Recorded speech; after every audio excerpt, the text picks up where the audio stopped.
Good afternoon and good evening, everyone. Assalamu alaikum. This is Amber Huq on Channel 52, and I am very obliged joining everybody after some quite a time.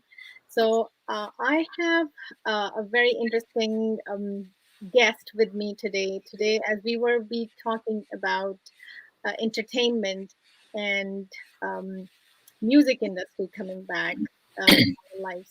So, thank you so much, guys, for joining me tonight. Thank you for having us. Thank you for having us. Hi. Hi, you're very welcome. So I'm going to introduce Lily Reyes is a co-founder of International Salsa Museum, which is going to be the first one ever, and you guys are going to be making history.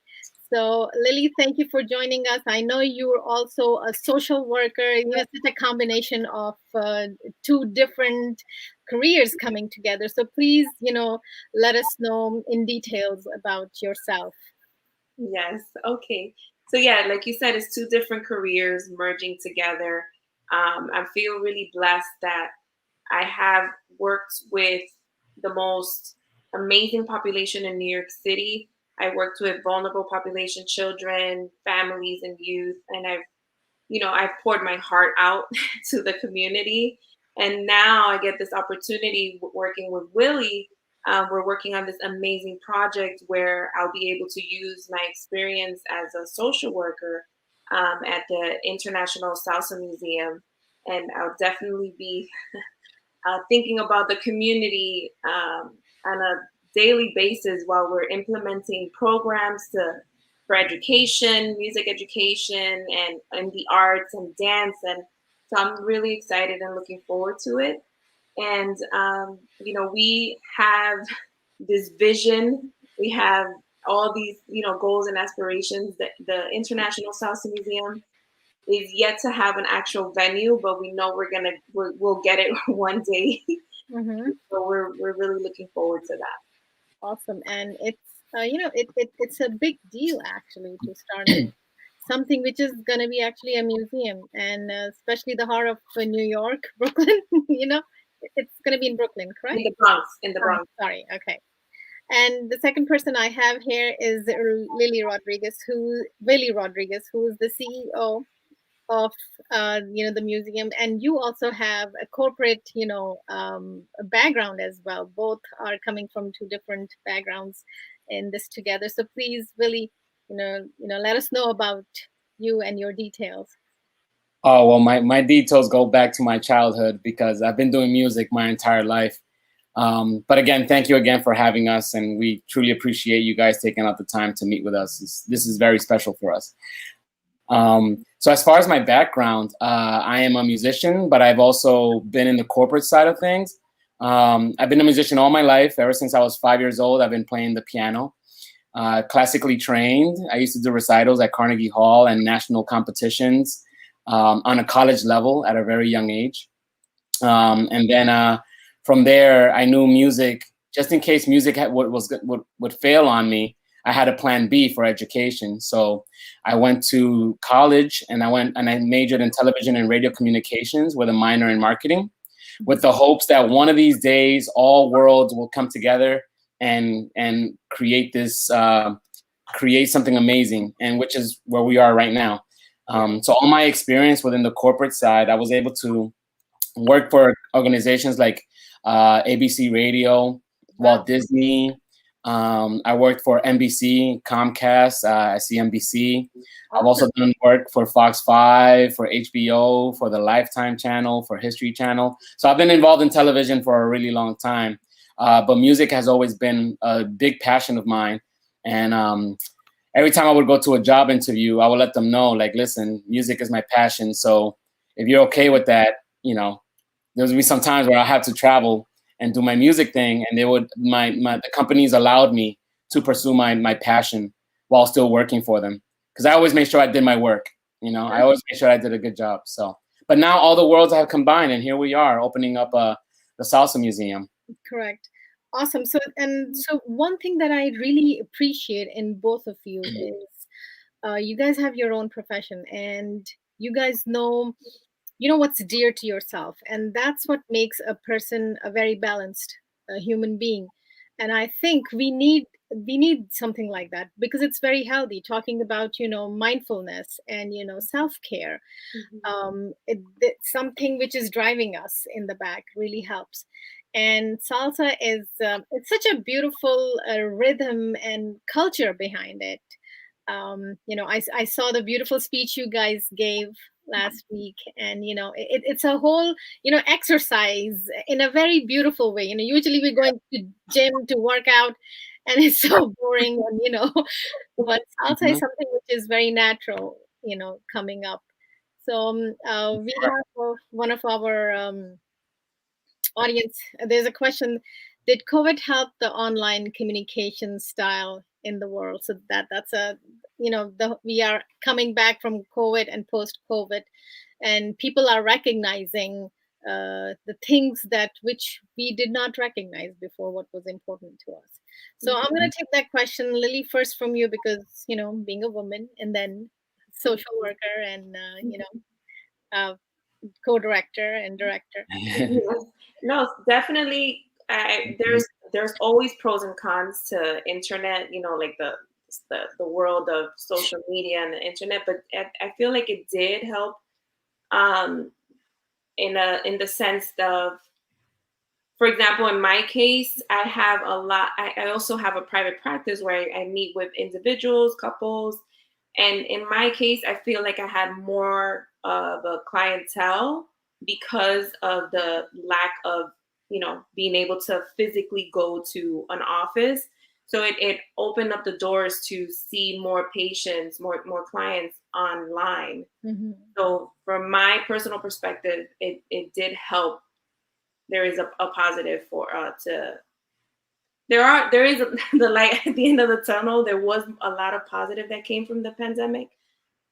So that's my personality. I like to see always like the positive in things, even in the worst case scenarios.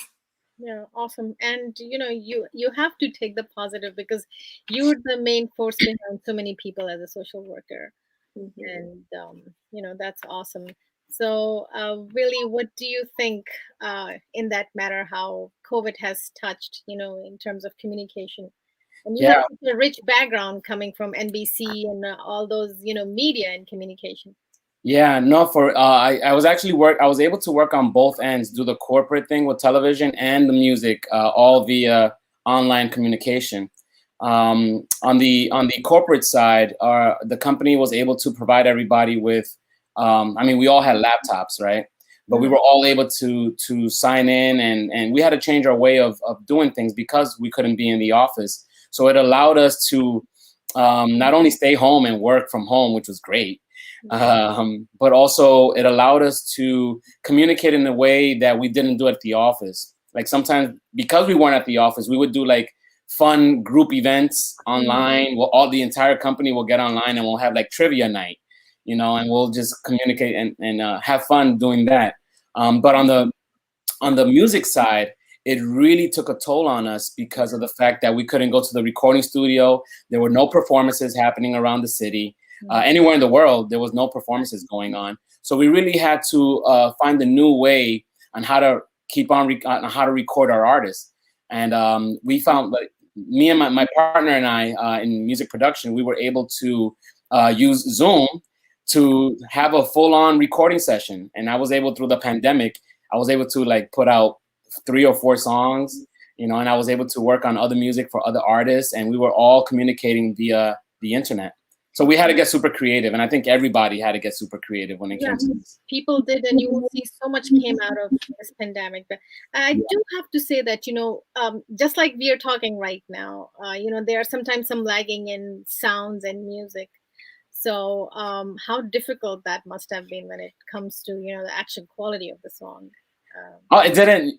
Honestly, if you listen to some of the songs that I put out there, you can't tell the difference. really? Yeah, because what happened is that immediately there were companies that were working, trying to find how to fix the lag time. And that's exactly what happened. So we used Zoom, but then there was another plugin or app that we used that it caused no lag, Oh, and it was like if I was in the room with somebody. oh, that's awesome. Yeah, Then so technology also advanced as well, yeah, which is that's good for true. everybody. Maybe I need to get some lessons from you behind the stage. No problem. So next question is, what is the origin of salsa? Why do you suggest people should do it? So both of you guys. The origins of salsa? Yes. Okay, so salsa in reality is let's say salsa is like the parent company, let's just say, right? But underneath salsa, there's bolero, there's guaracha, there's mambo, there's guaguancó, there's somontuno, there's so many other subgenres. And all those sounds and all those rhythms really were rooted in Africa. So from Africa and through the slave trade, it made its way to the Caribbean. And in the Caribbean, that's where all the, as we say, el sazon, the sauce, that's where everything was just blended in, and people were just trying to figure it out. And all these cultures were mixing together. And then from there, it came to New York. And I'm making a long story short. It came to New York, and in the Bronx is where they say salsa was born. Well, not they say, but salsa was born in the Bronx, or given the name salsa. We took all those sounds from the Caribbean, brought it up here to New York, and that's how salsa was born. By a guy by the name of Johnny Pacheco was the one that kind of made the term salsa become an international sensation. Okay. So that's a long story. That's a long story. Very short. Thank you. We actually have Urmi Nusrat with us joining, and she's saying that she agrees with you. She herself is a dancer, and she loves salsa too. Awesome. Hello. So I was actually reading about it, and and I have seen that any music has come out of some kind of pain. Specifically when it comes with some kind of pain. And Lily, I know you're going to agree with me as a social worker. When you are going through something, you do need some kind of thing to heal you. And music and prayers is something like that. And salsa had those moves, which in Indian dancing, the prayers, Indian dancing, especially the traditional, dance Odissi, those are prayers. So those certain moves in each different cultural musics are very similar, like moving of the hands and the feet. So and salsa is like a rhythm, keeping the body, main body in the middle, and then you're moving hands, making your body look more prettier, and it's a coping mechanism basically. Yeah. So and in New York is a place where we are from Paris, and we call Paris a melting pot, but I think New York is very similar, and there's so many different ethnicities around. So it's a mix of culture and mixed energies of different energies. Yes, which is what makes salsa so beautiful. The fact that, look, I'm a musician, right? And I've traveled all over the world.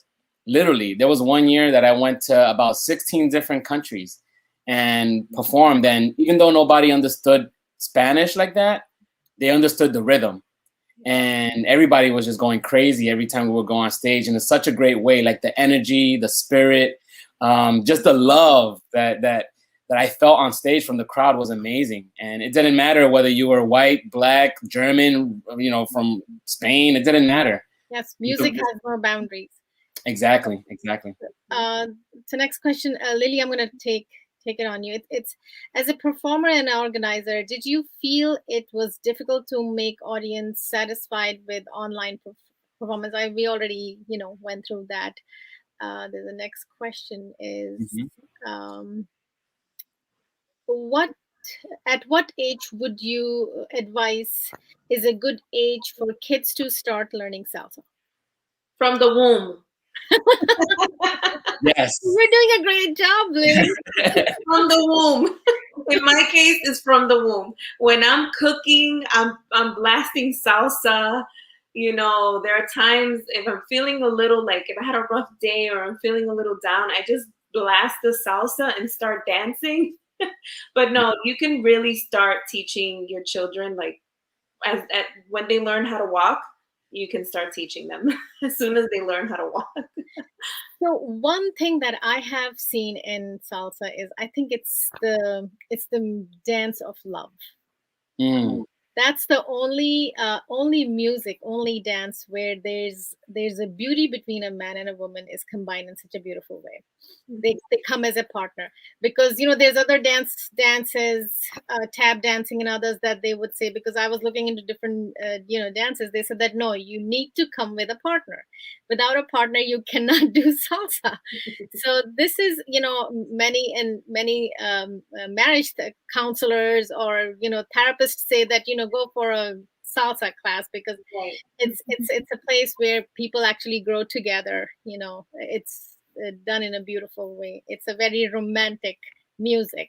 Yeah, well, depending on the song too, because Oh, really? if you have a very fast paced song, everybody's just, you see a lot of turns and a lot of twists and a lot of, but when you dance those nice slow salsa records, man, it is the communication between the man and the woman has to be in sync, or else you're gonna be stepping on each other's toes. Oh, really? I thought that even in the fast song also there's a communication Oh going. no, there definitely is. But I mean that romance, especially on Oh, okay. on a slower song, it's very sensual. Okay. Very Okay. sensual. So I see there's a lot of question coming flying. Oh wow. Yeah, how much has salsa evolved? How much people know about this music generation? So this generation, how much does the Oh. music generation know about salsa? Well, this generation is different than every other generation. So I'm gonna let you guys respond.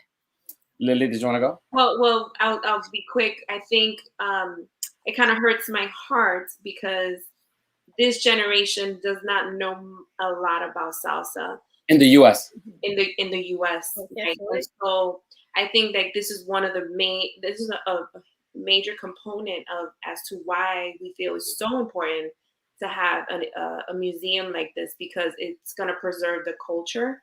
Nowadays, what people are listening to is to like that hip hop. the trap music and Reggaeton.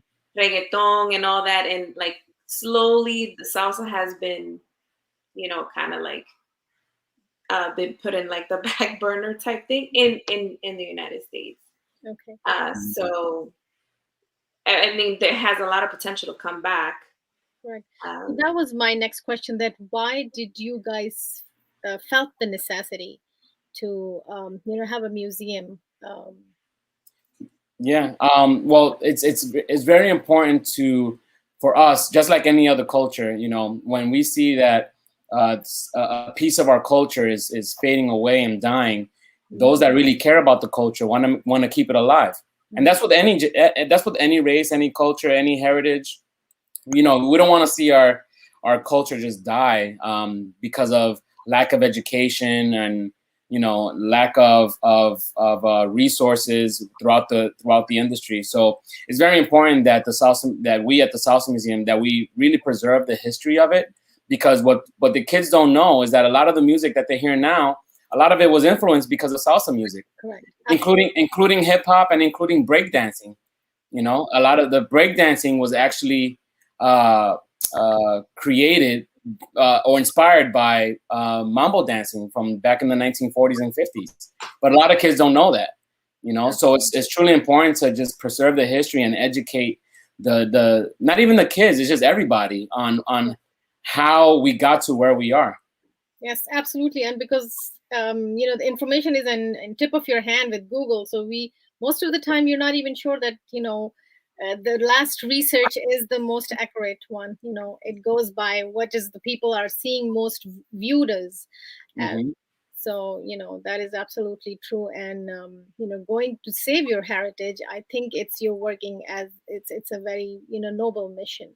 Yeah, and one thing I like to say is that aside from me being the Balance Agency CEO and co-founder of the International Salsa Museum, I'm also the musical director for the Tito Puente Junior Orchestra, and Tito Puente is like the king of mambo. And for the I've been the musical director for the past 20 years, and in every single concert, Tito Puente Jr. Passes me the mic, and I always talk about the importance of keeping the music alive and to educating your kids and not letting the music die, because it is part of our DNA. Yeah. And I see the compassion already, Lily. You're full term pregnant. yeah. And I wish you all the best. And Thank you you. know, in our culture, we say mashallah. It means, you know, that, you know, God keep you protected from all the Thank evil eye. you. Thank you. Thank you. Thank Yes, you. especially because women in this age is in this stage is the most vulnerable, and you know, whatever you're gonna pray is gonna come, you know, become fulfilled. So we really, you know, cherish pregnant women, and especially you're in your, you know, I wish you all the best. So you are doing, you know, this is, it's a lot of work, you know, working on it, you know, and so how do you feel during your last trimester of pregnancy and working towards it? Do you think that after pregnancy there will be some changes? Well, I think there'll definitely be changes, but I think I'll have more energy to participate, probably more, more in-person activities, and I could just visualize myself bringing my son to events, you know, and like in the future having him in the museum, and like running around and like, hey, that's Celia Cruz's dress, don't touch that. So I'm looking forward to it. I'm really excited. Awesome. We're gonna put him in the kiddie room with all the congas and timbales. That's where he's gonna go. The musical instruments, yes. Yeah. Yes. So speaking of the museum, do you guys have how's that work going on? You guys have picked this place, and Yeah, we're actually we've done a lot of we've done a lot of progress throughout the past 6 months. I mean, everything has been a blessing. I mean, from the approval from the Board of Education, because you know you have to get approval from the Board of Ed to be a museum since it's an educational location. From the incorporation to the IRS giving us our tax ID, like everything has just lined up perfectly. Yes. From the Board of Advisors, the advisory board that we have, which is an amazing group of people that we have, from people that are legends in the music industry, and people like us, like Lily and I, that just love salsa and want to see it progress. So we have an amazing team that's going to help catapult this museum project. okay, awesome. Yes. It's been going really well. Like we feel like we've been kissed by an angel. Yeah, for sure. Especially in this time of pandemic where things are closed and you not don't expect things to, you know, move along in such a, you know, smooth way. Right. Yeah, yeah. But it's also a testament to the fact that this is needed and people are asking for it and they want it. Yes. You know, and it's sad. It's sad that it's happening now, but it's so great that it's happening now, because if we don't do it, it's not going to happen. You know, and we're moving with that. Absolutely, there's a need and necessity, and there's a lot going on. You know, violence, domestic violence, stress level has gone so high on, you know, on every level, every ethnicity. So, so one of my, you know, last questions, and as we coming very close to our, you know, ending time, the time just flew like that. But I do want to ask, because you both are professionals, you know, the culture that I come from, music is looked upon, you know, especially in educated families, is not the first choice for the kids. For any parent, they would say that no, go for your first profession, and if you want recreation, you know, then maybe on this side. So how do you guys feel in that term? Ladies first. So I've always been the believer of, you know, you have to do what you love and you have to do what sparks joy. You know, I feel like especially in the American culture, it's more about like spend for yourself, and you know you have to have the perfect job and the perfect career, you know, or career, and there are so many people who live with anxiety, depression, you know, and because they're not happy with what they're doing every day. So if my child came to me and said, listen, I want to be a professional singer or musician, it's important, and that's what moves their soul. I very much would be an advocate about it. I understand that it's looked down about. I think even in our culture, it'll be looked. It's like, what, you don't want to go to law school. You want to be a musician? Get out of here. But you rather have your child go to law school and then live a depressed life because they're not happy, or just support them in what they want? You know, it's the question that you have to ask yourself. Mm-hmm. Yeah, for me, like I said before, I've worked on both ends, and there was a time in this last job that I was at that I was really unhappy, and Lily knows because I've spoken to her many times, like, oh, Lily, I can't, I want to get out of here, and Lily would tell me, quit your job, quit your job, and I'm like, no, but I can't leave because the music wasn't paying enough for me to make a living. But now that I'm not there, Lily was 100% right when she said this. Once you leave, the floodgates are gonna open. And for me, because I wasn't depressed at my old job, but I just wasn't really happy. It wasn't feeding my soul. I was just going in to get a paycheck, and I did a great job, but it just wasn't feeding my soul. And then every time I would come home, I would work from 9:30 in the morning till 6:30 p.m. And then from 7 p.m. till 3 in the morning, I was doing music, you know. But my passion is what fed my soul, and it kept me working. And then finally, I was let go, and like again, the floodgates opened, and contracts started coming in, and phone calls started coming in. You know, all the paperwork for the museum came in the day after I got let go. You know, so and now I'm so happy because now I have 24 hours a day to do music if I wanted to, and create my own schedule and have fun while I'm doing it and changing lives and inspiring others. Yes, Something that I couldn't do in the past.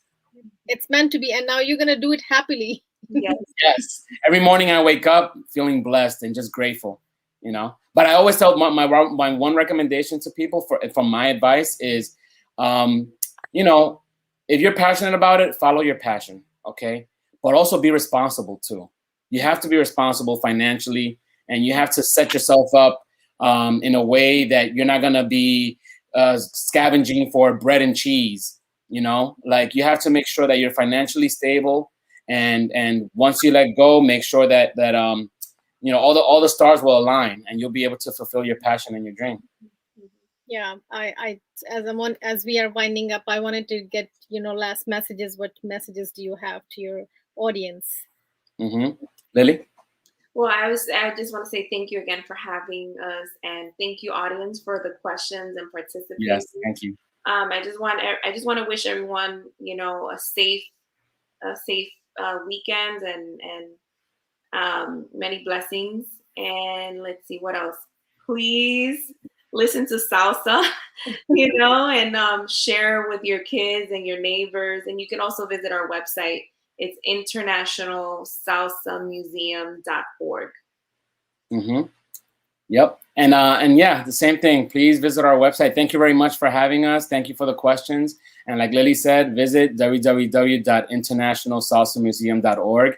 And if you're stuck in between a hard rock and a place, and you're stuck with a corporate job but want to follow your passion, always follow your gut, follow your passion. But again, be responsible, and at the same time uplift others, and live life blessed and grateful, and just live life the best way that you can. Well, thank you so much, both of you, Lily and Willie, for coming and sharing your compassion with us. So, having said that, there were more questions coming. People are asking, Lily, do you know how to do salsa also, or you're just thinking of, teaching? Oh, I'm definitely could dance salsa, even though sometimes I get lost in the turn. Oh, okay. Definitely can dance it. Yeah. I'm a dancer, and I know this little one's gonna come out dancing too. and that's where it goes. If you have a good partner, and they can fill up the gap for each other. Yes. I'm not much of a dancer, but I know how to make you dance. So that's my real. Okay. So you were a singer and a performer? I'm a piano player. Okay. I'm a musical director. So next time, I know we ran out of time. Next time we will ask you to play something for us. Not a problem. Not a problem. Yeah. So having said that, this concludes our program. And I just wanted to reiterate to our audience that, heritage influence in this multicultural society, that how important it is for all of us to save our heritage, especially people like you. I really value, that, who knows their cultural values in their music, and you guys are working on it. So, I wish you all the best with the museum. And once it's done, I'm definitely gonna come and visit. So wish you Yes. guys all the best. And Lily, good luck with the baby. Thank you. Let us know. And thank you so much for, coming on this Friday night, in this happy, it's beautiful outside. It is. Yeah. So you guys, thank you so Thank you, much. Amber. Have a Thank good you. Hello, 52. day. Bye. Bye, peoples. Take care.